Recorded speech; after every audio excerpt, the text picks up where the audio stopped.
a great young player. Went to Ohio State, so naturally I think the Ohio State-Michigan thing wears off on him a little bit. I understand that. I play ball. I'm excited to go against the best. The media, that's their job, to stir it up, make it a big story for a game. They needed something. They needed to get something, so they chose that. But, if you know me, my team knows me, I'm excited for every game, man. And Tom Brady, you think I'm not going to be excited to play against the GOAT? Then you tripping. And that is what it is. I'm excited to play against Big Tom.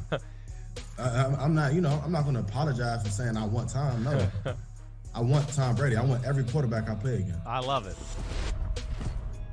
Love it. I think we need some Chase Young jerseys. I love Chase Young. By the way, he was born in April of 1999 when Tom Brady was getting ready for his senior season at Michigan. He's literally less than half Tom Brady's age, and he is going to be trying to make Tom Brady pay for his decision to play so long into his lifespan. It's a great way he has about him. Like I said, it's not disrespectful or like me. It's a joy of love of football and competition that just exudes off him.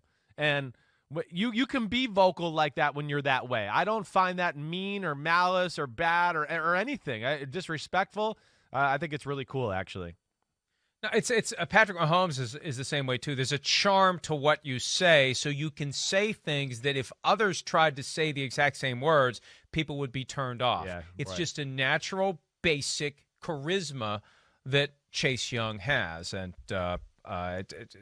look, we're not trying to excessively hype Saturday night's game because it's on NBC. It helps, but that is a fascinating wrinkle that just kind of popped up, and I love how both guys are having fun with it. All right, we're going to draft now. The wild card round, the super wild card round, most important non-quarterbacks. Chris, you get the first pick if you get this question right. Baker Mayfield, the number 1 overall pick in the 2018 draft, is making his first career playoff start. Who was the last quarterback drafted number 1 overall to win his first career playoff start? Wow. Okay. Wow. This is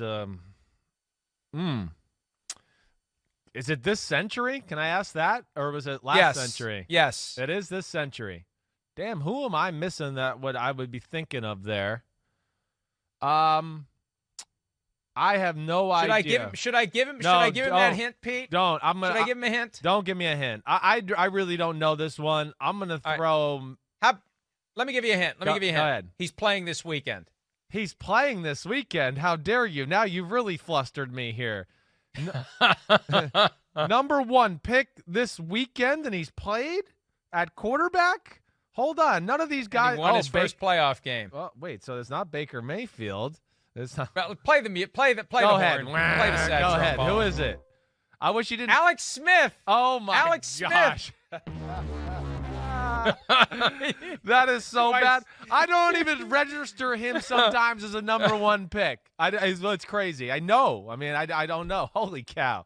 That's the worst one I've ever had. Number 1 pick the same year that your hero entered the NFL. I think you have it reprogrammed in your mind that Aaron Rodgers. Well, he should have been the number 1 pick. Year. Yeah, you're right. It's messed me up. I mean, the 20-something teams messed up. I don't know what they were thinking.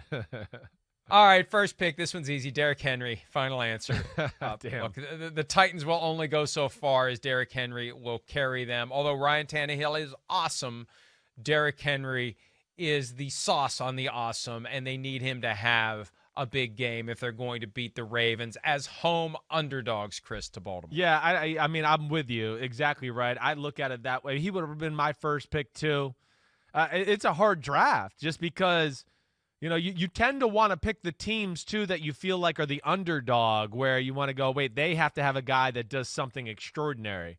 And that's where I think I'm going to go with Khalil Mack. And I say this because the Bears' defensive line and Khalil Mack have to have an all-world type of performance if they want to win the football game this weekend against the Saints. Really, they're going to probably have to play out of their gourd to even keep the game close, I think, maybe. I'm a little worried about that aspect. But I look at Khalil Mack, all the money he's making. Yes, it hasn't been quite as good as we would have liked, but it's still damn good. And this is a chance for him to maybe take over in a big situation and justify the money he's made and all those type of things. So I'll say Khalil Mack as my first pick. It was a great defensive performance last year in the Superdome that carried the Vikings over the Saints, so I think you may be onto something there. Aaron Donald, how can you not put Aaron Donald near the top of this list? The Rams defensive tackle with the, as I mentioned earlier, extreme confidence going into this playoff experience, and he knows a thing or two about tracking down Russell Wilson after he busts through the line, F's up the play, and tries to hold down that Seahawks offense. So Aaron Donald for me is the clear number 2. I'm surprised you left Aaron Donald on. I know. I really thought of him and honestly almost Jalen Ramsey right there too, to where, you know, again, I guess I went with Khalil Mack because I felt like he has to have a big time game for them to win. You know, I don't know. The Rams are good enough to where those guys don't have to be awesome big time all the time for them to win. But trust me, I was there. I was thinking that too. I don't know where the hell I'm going to go here. I'm going to go with Myles Garrett. I'm going with another pass rusher for the same reason I just talked about with Khalil Mack. Pittsburgh's going to throw the football. You know, Cleveland's defense and their secondary, not great. So I just think if Cleveland wants to win the game, that they're going to need a Myles Garrett, you know, strip sack or hit Big Ben, the ball pops in the air for an interception, something like that to change the flow of the game or something along those lines. So I'll go Myles Garrett as my second pick. You know, I would go Chase Young with my next pick, but the thing about Tom Brady is the pressure around the edge isn't what gets him. It's the pressure up the middle. So unless they're going to flip Chase Young inside and have him blast between the guard and the center and go straight at Tom Brady repeatedly, he's not going to be a problem for Tom Brady. We've seen that Tom Brady still has that ability. He did it one time this year, and it looked like a Madden glitch, where he just kind of shot up in the pocket and made the throw. When the pressure comes around the side, he can deal with it. When it comes up the middle, that's when it's a problem. So no Chase Young, but I am going T.J. Watt for a couple of reasons. First of all, he's awesome. And second of all, in that vacant Heinz Field where you have to find a way to create your own energy, he's the guy who gets it going for the Steelers. He'll have a big play. He'll do the kick. He'll be fired up, and it'll get everyone else fired up. That'll get the offense fired up. I think he's the guy who can help turn around an early game funk if the Steelers just are a little flat because they're not running out of the tunnel with 60,000 people waving terrible towels. No, it's going to be weird with that, the playoff weekend, to not have that energy there. That is something to watch for, and who can kind of, you know, like to your point, replicate the energy and everything like that. Man, I don't know where I want to go here. I really don't. I mean, DeForest Buckner, Jonathan Taylor, Jalen Ramsey, DK Metcalf. Holy cow. Okay, I'm going to go with DeForest Buckner. I don't care that I picked already 2 defensive linemen. You just talked about it. The Colts, same type of thing. You know, I do think their defensive line is going to have to be special to a degree. If they want to stay close, win the game, do those things. And DeForest Buckner can, to what you were just talking about, busting up the middle to get that is the most annoying pressure for a quarterback.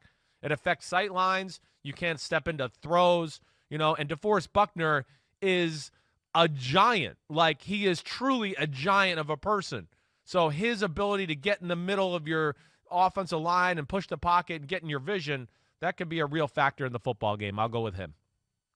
One guy that didn't make the cut for me but was close is Stefan Diggs, and he's banged up. He didn't practice yesterday. I know. But Stefan Diggs is a key piece of that puzzle for Buffalo. But the way Josh Allen's playing right now, although Stefan Diggs has helped Josh Allen get to the next level, he's at the next level. And I think that Josh Allen right now is so good and so confident he could overcome a diminished or unavailable Stefan Diggs, don't you? I do too. I do. I think he's playing well enough, knows the offense well enough, throwing the ball, seeing the field well enough that I think they could survive without him too. It won't be easy, but they could. Hi, I'm Mike Tirico, and thanks for watching. Make sure to hit subscribe for the latest news and highlights from NBC Sports.